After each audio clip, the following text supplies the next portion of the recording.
የራሳችን አጥፊዎች ራሳችን ቤትን ሳታጸዳ ሌላ ጣት ብትቀስር ምንም አታመጣ።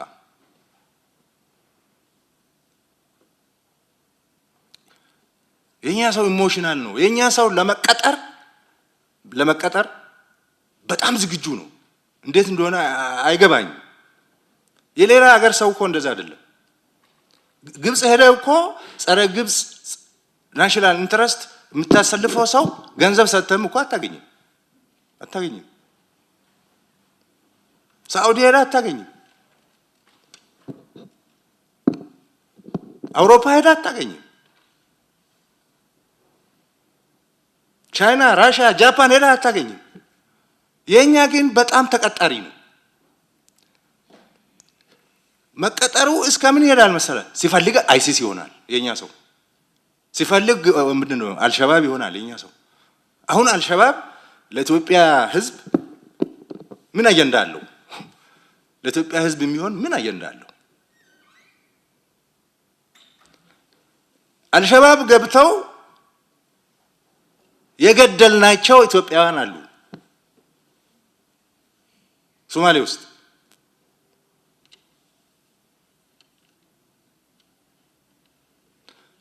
በቀደም ሱዳኖች እርስ በርስ ሲጋጩ ሱዳን ሄዶ የተቀጠራለ ተቀጥሮ እዛ ለአንዱ ወገን ወግኖ ተዋጋለ ይሞታል እዛ።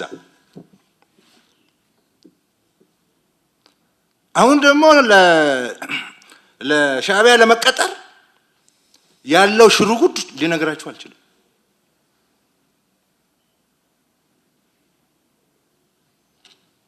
ምን ማለት ነው ይሄ የሚል ቁጭት ያስነሳል። ስለዚህ አገር ውስጥ ያለው ጸረ ሰላም ኃይል እንቅስቃሴ የውክልና ጦርነት ነው። እዚህ ውስጥ ዝም ብሎ እንደ ከብት እየተነዳ ተዘናግሮ የኢትዮጵያ ሕዝብ ትግል መስሎት የገባ ብዙ ሰው ደግሞ አለ። እውነት መስሎት በፕሮፓጋንዳው የገባ ኢትዮጵያዊ ደግሞ አለ።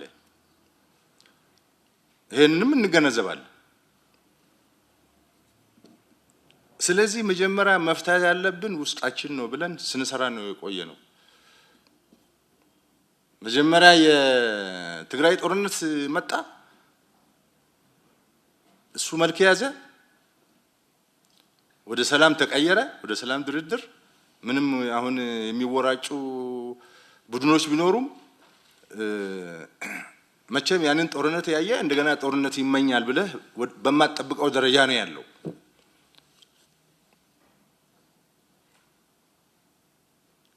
ከዛ በአማራና በኦሮሚያ ደግሞ የተነሱ የተቀጠሩ ደግሞ መጡ እና ከነሱ ጋር ስንዋጋ ነው የቆየ ነው እና ህዝቡን በጣም ጎርተዋል። መሰረተ ልማት ጎርተዋል። ህዝብ አጎሳቅለዋል። መንገድ መስመር ዘግተዋል። የህዝብ ንብረት ዘርፈዋል። አፍነው ገንዘብ ተቀብለዋል። ሴቶች ደፍረዋል። ምንም ይሄ ነው የሚባል የቀራቸው መጥፎ ስራ የለም። ይሄን አድርገዋል። ይሄ መቀልበስ አለበት። መጀመሪያ መቀመጫዬን ብላለች ምንድነው የሚባለው እንደሚባለው እዛ ላይ ነው የሰራ ነው። አሁን 90%